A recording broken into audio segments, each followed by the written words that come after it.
A nossa próxima questão, ela vem de Wendel, uma pessoa de São Paulo, que faz a seguinte pergunta: é possível desenvolver uma empresa que tenha como filosofia de pensamento baseado na sustentabilidade, inovação e ação social? Sim, é possível. Isso hoje é aquilo que a gente chama de inovação social e são modelos de negócios sociais, né? Já existem hoje bastante atividades voltadas para essa questão. Esse assunto começou com Mohamed Yunus, com um modelo de negócio que ele criou em Bangladesh e com isso resultou num prêmio Nobel da Paz, né? Então, Yunus criou o primeiro princípio de que a ação social ela pode ser um negócio, né? E como tal possa ser desenvolvida. A ideia de ONG cada vez mais ela entra em desuso no Brasil, até por uma série de escândalos que aconteceu recentemente. Então, ter uma ONG hoje não significa que isso seja a melhor saída, né? A captação de recursos está cada vez pior. Então, o que se busca hoje é desenvolver negócios sociais. Então, ele tem o mesmo princípio de um negócio comum. A diferença é na sua filosofia, exatamente como essa questão coloca. Ele está pautado na sustentabilidade e na ajuda mútua, naquilo que a gente chama de social good, né? Então, o que eu posso fazer para ajudar no social? Então, hoje, tanto na ESPM tem um curso específico sobre esse assunto, inovação em modelos de negócios sociais, né? Então, isso é um curso curricular deles, está lá à disposição. Existe um movimento grande no Brasil também, fazendo laboratórios e trabalhando com startups hoje voltada para a ação social, que chama Social Good Brasil. A sede é em Florianópolis, mas tem atuação em todo o Brasil.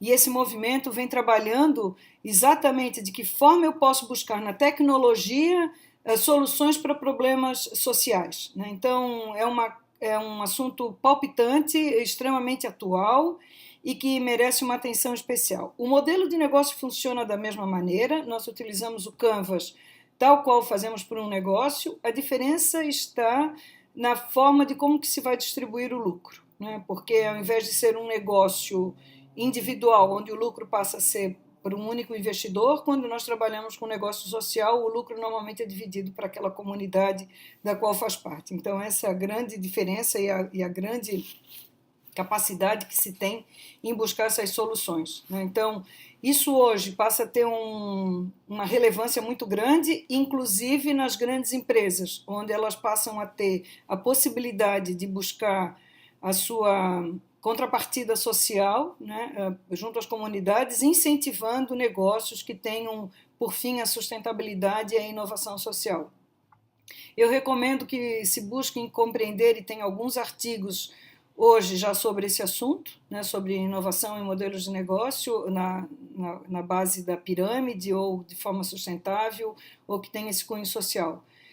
E que trabalhe exatamente nisso, né? Requer o envolvimento de uma comunidade, um objetivo social que vai ser atingido e de que maneira isso aí pode fazer a diferença para quem está recebendo. Então, parabéns pela pergunta, pela linha de ação que segue.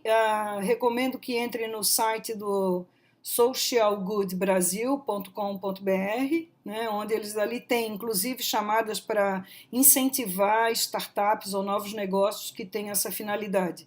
Eles trabalham incentivando e dando suporte de mentoria para quem quer trabalhar nesse segmento. Então, eu fico aqui à disposição para a gente poder trocar mais ideias sobre isso. A próxima questão é como inovar na prestação de serviço ao cliente, aumentando as chances de relacionamento com eles. A inovação em serviço também é um assunto extremamente novo, né? A forma de abordar negócio como serviço é novo. O professor Vargo, da Universidade do Havaí, vem trabalhando nisso num aspecto chamado a lógica do serviço dominante, né? Então, onde ele coloca que tudo sempre foi serviço, né? Naquilo que a gente executa e faz, ele tem uma função de servir a alguém. Então, quando a gente aborda a proposta de valor, é uma forma de identificar um serviço, de que maneira eu contribuo para o bem ou para uma necessidade desse meu cliente. Então, é trazer a capacidade de ampliar o potencial de agir das pessoas e das organizações. Então, quando eu trabalho com a condição do serviço, eu estou ampliando esse conceito e trazendo a possibilidade de ampliação da ação dessas pessoas, né? Então, por exemplo, quando eu pego um voo entre São Paulo e Rio de Janeiro, e isso aí leva 45 minutos, 35 a 40 minutos, a companhia aérea, ela presta um serviço porque ela me dá a capacidade de eu ganhar tempo e fazer esse percurso em apenas 1 hora. Então, quando eu ofereço um serviço adequado de atendimento ao meu cliente, eu estou dando a ele a capacidade de ele agir e poder resolver uma questão a qual o perturba ou que é relevante para ele. Então, trazer a condição do serviço para dentro do modelo de negócio é condição sine qua non, né? Então, o serviço ele tem que permear todas as nossas atividades e, principalmente, naquilo que se fala no relacionamento com esse cliente. Então, de que maneira essa minha proposta de valor possa se constituir em um serviço que vai ajudar realmente a necessidade desse meu cliente. Então, identificar como que nós vamos conversar com ele, saber de que forma que ele vai saber que nós existimos, que nós temos essa proposta de valor a entregar, que nós temos essa possibilidade de entrega, é uma condição de se poder buscar, né? Então, o serviço aqui ele não é só o embelezamento, ele não é só a condição de mascarar uma condição, mas é a própria situação daquilo que serve, né? Quando eu estou servindo alguém, eu tenho uma paixão, eu tenho um amor colocado, eu tenho uma dedicação para que aquilo ali funcione bem.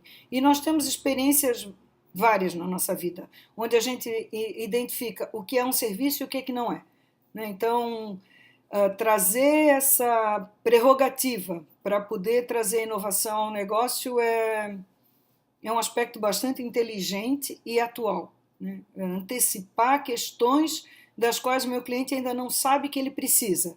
Então, de que maneira eu posso trazer essa possibilidade e dar essa variedade de atuação para ele em todos os seus aspectos. A nossa próxima questão não tem a cidade, o pseudônimo é Mundoca, e fala a seguinte questão: tenho ideias em diversas áreas de negócio, devo focar em apenas uma área e esquecer todas as outras ideias? Então, Mundoca, nós já comentamos isso aqui anteriormente. Eu vou repetir que quando a gente tem muitas ideias, né, tem muitas questões a abordar ou tem muitas possibilidades, a gente acaba se esquecendo daquilo que é relevante, né? Então, uma ideia só ela não constitui nada, é importante que a gente se dedique e busque trazer as questões que são realmente relevantes para esse nosso cliente e de que forma que ele possa atuar, né? Então, eu recomendo que você escute outras respostas que a gente já deu aqui e que possam ser importantes para esse seu processo.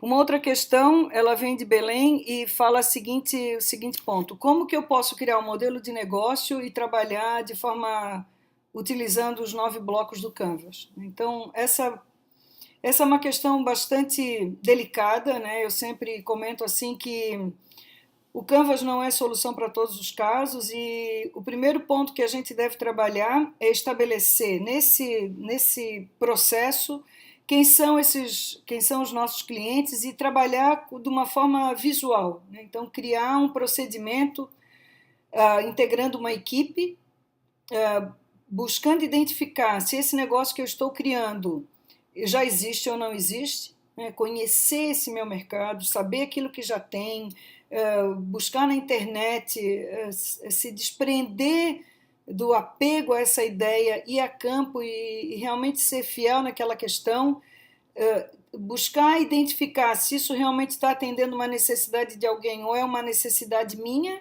Então, quando a gente está constituindo um modelo de negócio que é simplesmente porque eu não tenho o que fazer, não tenho trabalho, eu não tenho ideia, então eu quero fazer muito isso daí, ele tem a probabilidade de não vir a dar certo, né? Então, quanto mais eu me dedico a entender e compreender o meu cliente, maior a possibilidade de sucesso nessa ideia. E aí você começa uma sequência que se sugere, o modelo, o preenchimento do Canvas, ele pode ser de qualquer forma, mas uma ideia que se sugere é que se comece sempre definindo quem é o segmento de clientes, depois então se parte para qual é a proposta de valor que eu posso entregar a partir da necessidade que eu tenho identificada desse cliente, que remédio ou que solução eu posso apresentar e que produtos ou serviços eu posso entregar.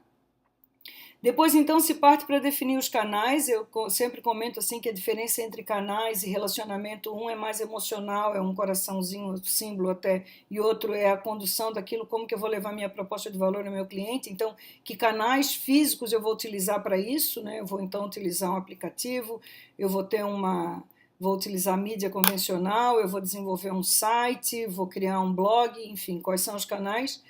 Aí, então, o quarto bloco seria como que eu me relaciono com esse meu cliente, né? Então, é de forma presencial, vai ser uma forma automatizada, qual é a relevância que eu tenho para ele.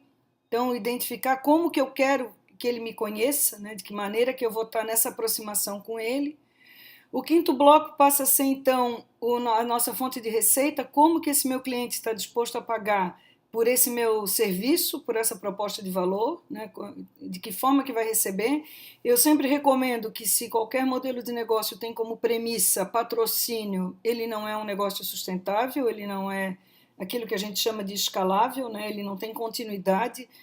Da mesma forma como trabalhos de consultoria, ou quando depende de uma única pessoa para fazer, ele não tem continuidade. Então, o melhor modelo de negócio é aquele que eu consigo uma receita recorrente. Então, identifique, teste as possibilidades de ter uma receita recorrente. Então, esse é o lado externo, aquilo que a gente vê à frente do palco do teu modelo de negócio. Uma vez isso definido, então, a gente passa para identificar quais são os nossos recursos principais, que atividades são fundamentais para que eu possa desenvolver. O campo da atividade também é um insumo bastante importante para que a gente tire dali um planejamento, um campo de ação, uma definição de metas e de objetivos a serem atingidos. Então, a partir daquelas atividades que eu tenho que desenvolver, puxe uma folha em branco, trabalhe com folhas de flip chart paralelamente a isso e trace ali, então, em 3 colunas, o que é que deve ser feito, quem é o responsável e qual é o prazo para ser executado. Né? Isso é muito importante, que se defina sempre quem é o responsável e quem é o prazo, porque cachorro que tem 2 donos morre de fome. Né? Então, achar que aquilo ali vai por si só se manter, não existe aqui um líder do projeto, mas existe aqui responsáveis por áreas de atuação. Então, a atividade ela pode se desmembrar em várias outras ações, até de uma gestão de projetos. Existem hoje sites como o Movia.com, que tem capacidade de gerar esse monitoramento com equipes, até não só de forma presencial. O passo seguinte, então, é estabelecer quem serão os nossos parceiros fundamentais para que isso aconteça. Né? Aqui, parceria não é fornecedor, não é qualquer pessoa, mas é aquele que realmente é fundamental para que meu negócio estabeleça, ele esteja comprometido. Eu sempre digo que é aquela pessoa que, mesmo num dia de Natal, você possa chamar, que ele vai atender e vai poder resolver aquilo que for preciso. E, por fim, então, a minha estrutura de custo. Como que eu vou colocar uma planilha do Excel com todas as despesas? Não é o propósito aqui. Nós já falamos em outras respostas que um modelo de negócio ele tem um prazo de validade, né? Então se define a questão, todas essas ações a gente se define para esse período da qual nós estamos trabalhando. Então, se eu for trabalhar em um período de 3 meses, que despesas principais eu terei para desenvolver aquelas ações. Né?